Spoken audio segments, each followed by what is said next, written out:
Hi guys, this is Amanda Gant, a real estate investor and licensed mortgage loan officer. And again, just wanted to chat with you guys about the general state of the market right now. People are saying, why would I even buy a home? What is home buying like? A lot of people still in general want to buy a home. Over 65% of Americans own a home. And a lot of folks, especially the younger generations, are thinking, well, can I get in on this? What would it look like for me? And we've got a lot of interesting things that are happening in the market right now. So I wanted to kind of go over that in a general sort of way so that you can kind of start to get that understanding.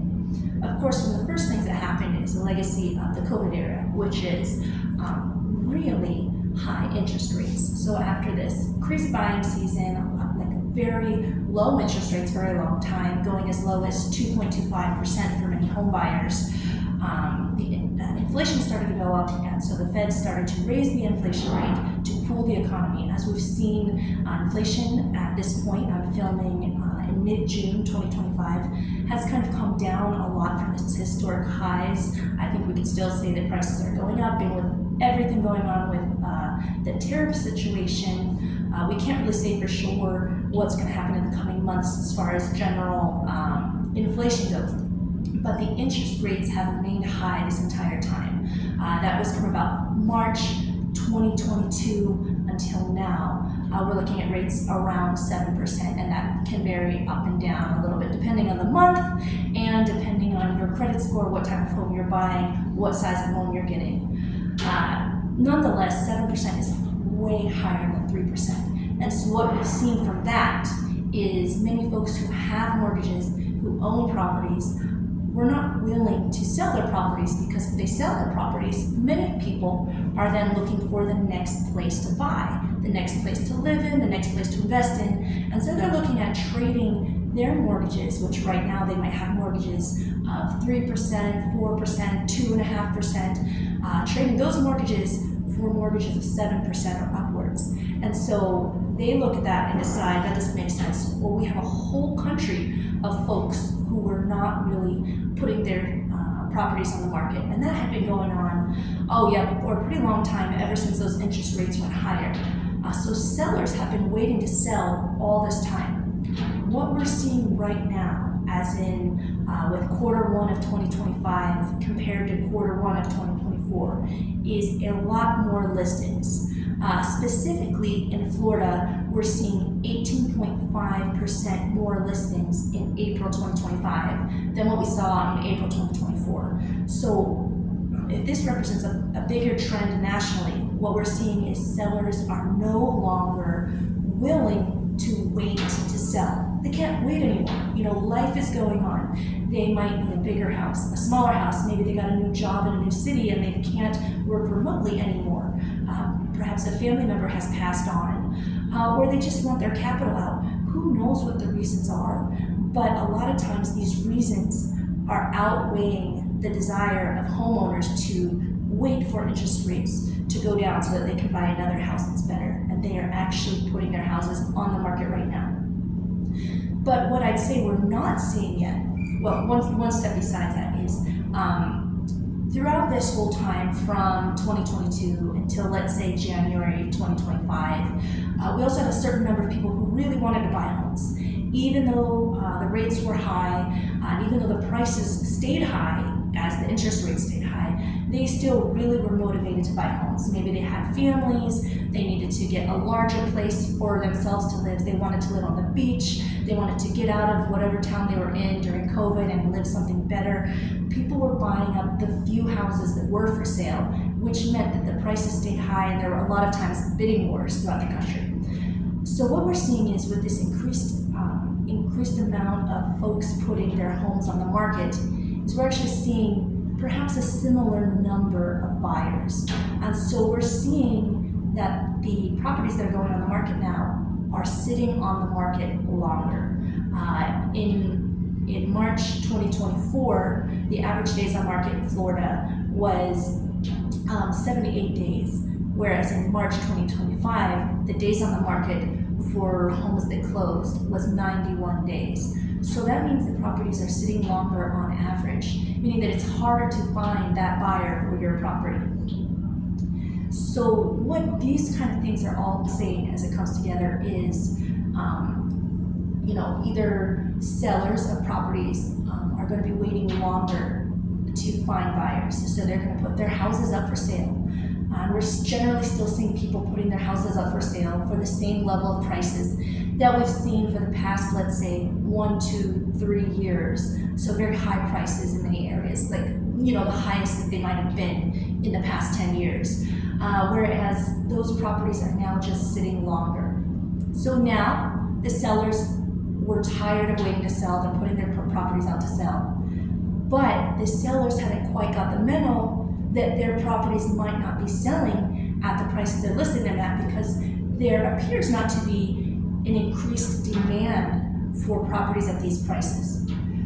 What does all of this mean? It could mean that we're looking at prices that could go lower. But if you're someone who wants to buy right now, this could also mean for you this is a great time to make an offer on a place that you love.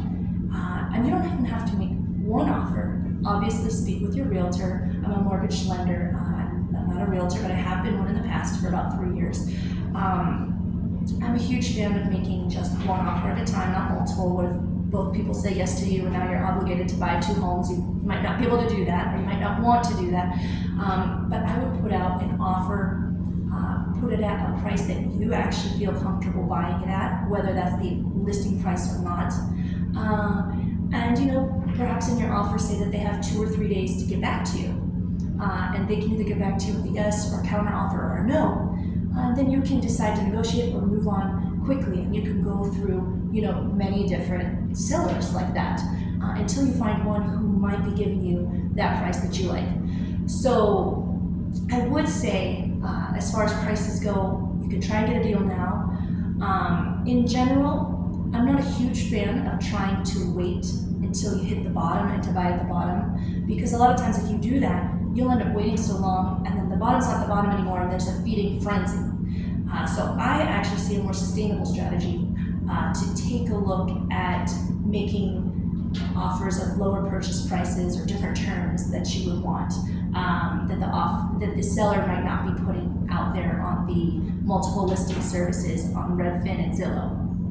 I would like to remind everybody that what we're seeing right now is not the same situation that we saw in 2008. 2008, the years leading up before that, there was very little discipline in the lending sector. Lenders would give loans to anyone. They wouldn't even verify income, if people could pay the loans back or not. And right now, what we've had, ever since 2010 and going up, has been a very disciplined and regulated mortgage lending market. So every mortgage lender, a person such as myself, is checking out your tax returns, verifying that with the government. We're looking at your income from your pay stubs, verifying that with the places that you work, and doing a lot of ratios in conjunction with your credit report, your credit score, to make sure that you can afford that home. So basically, anybody who's bought since 2010 is in a much stronger ability to be repaying their loans.